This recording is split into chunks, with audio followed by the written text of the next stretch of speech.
Historias del agua. Un podcast de Grupo Hidráulica. Imaginen por un momento que están en la cordillera de los Andes, allí donde no hay camino, donde solo se escucha el viento, los pasos de los guanacos y el silencio.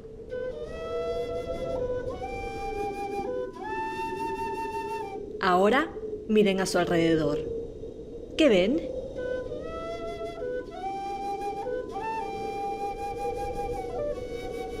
Grandes muros de roca, nieve en las cumbres, el cielo limpio, celeste, frío. Pero también, bajo esa geografía casi intacta, se esconde una obra que parece de ciencia ficción. Un complejo hidráulico que capta agua desde lo más profundo de la cordillera y la convierte en energía limpia. Bienvenidas y bienvenidos a Historias del Agua, un podcast de Grupo Hidráulica.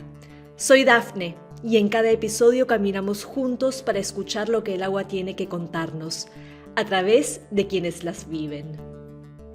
Hoy vamos a viajar hasta el Maule, en Chile, para conocer la central Los Cóndores. Una obra monumental que no solo genera energía, sino que lo hace sin intervenir el cauce natural del río, y que nos recuerda que a veces la ingeniería más impresionante es aquella que no podemos ver. Esta historia empieza a 2.500 metros de altura, en medio de un paisaje que parece detenido en el tiempo, entre glaciares y valles tallados por siglos de agua y hielo. Ahí arriba, donde todo parece quieto, una red de túneles atraviesa la roca como si fueran las venas de una montaña viva. Son más de 14 kilómetros de galerías subterráneas que conectan la laguna del Maule con una caverna escondida 800 metros más abajo. Ahí es donde sucede la magia. El agua cae a presión, acciona turbinas y se transforma en electricidad. Pero a diferencia de otras represas, aquí no se construyó un muro, no se inundó ningún valle. Se aprovechó la pendiente natural de la cordillera. El río sigue su curso y la naturaleza sigue respirando tranquila. Quiero presentarles ahora a una de esas personas que vivió esta obra desde dentro, don Ignacio Arancibia. Un hombre robusto, de manos curtidas por la pala y la roca, pelo ralo, piel tostada por el sol y la altitud. Habla pausado, pero con una fuerza que se siente incluso antes de que diga una palabra. Don Ignacio trabajó en la obra como peón, pero su historia, como verán, va mucho más allá de la construcción. Cuando supe que íbamos a trabajar a 2.500 metros, lo primero que pensé fue en mi hija, la menor Sofía, que nació con una afección respiratoria, y yo subiéndome a una montaña con ese frío brutal. El primer día, no lo niego, sentí miedo. Me temblaban los pies, pero no por el frío, sino por la idea de estar tan lejos de mi familia y tan adentro de la tierra. Hubo una noche en que el generador falló y nos quedamos sin luz ni calefacción allá abajo. Era como estar metido en el corazón de la cordillera, con el silencio y la oscuridad mordiéndonos los huesos. Pensé en abandonar, en pedir el traslado.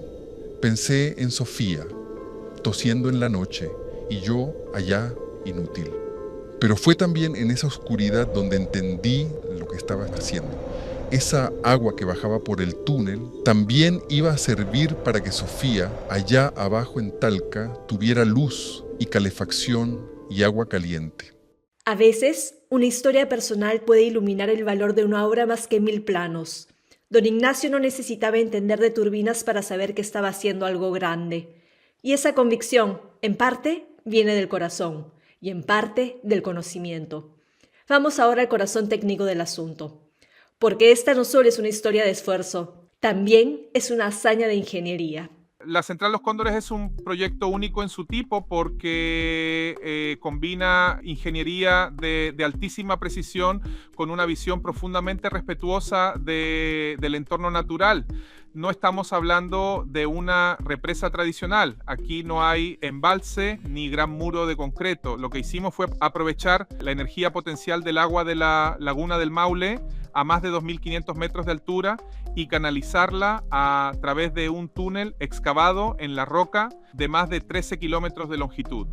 Ese túnel lleva el agua hasta un pique vertical de 600 metros, imagínate eso, ¿ya? Es como dejar caer el agua desde dos torres costaneras, una encima de la otra. Esa caída libre genera una fuerza impresionante.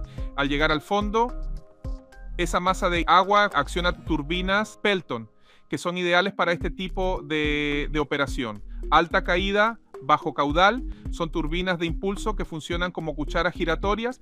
Cada chorro de agua es dirigido con tal precisión que impacta exactamente donde se necesita, generando el máximo rendimiento con el mínimo desperdicio. Pero lo más sorprendente de todo es que esto ocurre completamente bajo tierra, la caverna de máquinas, los sistemas de control, las válvulas de compuerta, incluso el acceso principal, todo está oculto. Desde el exterior nadie imaginaría que debajo del suelo ocurre una transformación tan poderosa.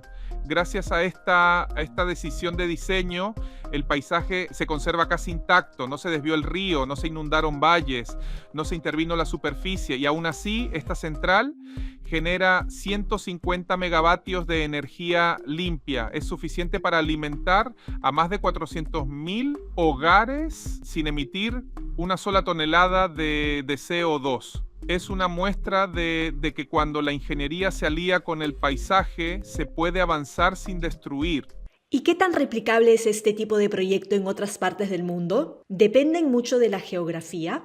Este tipo de central requiere condiciones muy específicas, una fuente de agua en altura, una gran diferencia de nivel y un terreno geológicamente estable para excavar. No se puede hacer en cualquier lado, pero en lugares como los Andes hay un enorme potencial. La clave es estudiar bien el terreno y diseñar la obra como un traje a medida del paisaje. Diseñar como quien cose a mano, leer la montaña y no imponerle una cicatriz, porque cuando el agua encuentra su camino sin ser forzada, nos muestra también el suyo. Viendo los resultados de esta maravillosa obra, podemos identificarnos con las palabras de quien ya no nos habla desde el miedo, sino desde la certeza. Ahora que terminamos los trabajos, no me queda duda. Mi hija prende la estufa y no sabe que su papá ayudó a que eso fuera posible. Y eso está bien, porque no trabajamos para que nos vean, trabajamos para que otros vivan mejor. Allá en la obra aprendí que el agua no solo riega los campos ni llena los vasos. El agua también prende la luz, mueve las turbinas, da calor a los hogares y si uno la cuida, ella cuida de nosotros. No siempre hay que poner una placa o cortar un listón rojo para hablar de progreso. A veces, el verdadero cambio está en que el paisaje permanezca igual, pero que su interior funcione mejor. Porque incluso una gota puede iniciar una ola, y toda ola empieza con una gota. Antes de despedirnos, les dejo un dato.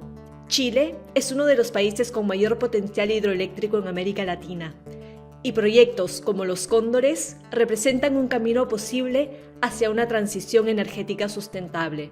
No perfecta, pero sí mucho más consciente. En el próximo episodio cruzaremos la selva amazónica para conocer una historia que nos muestra cómo la colaboración entre comunidades indígenas y expertos en agua puede cambiarlo todo.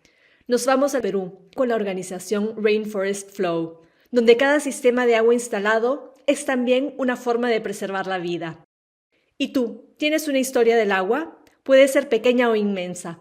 Una gota también puede crear olas.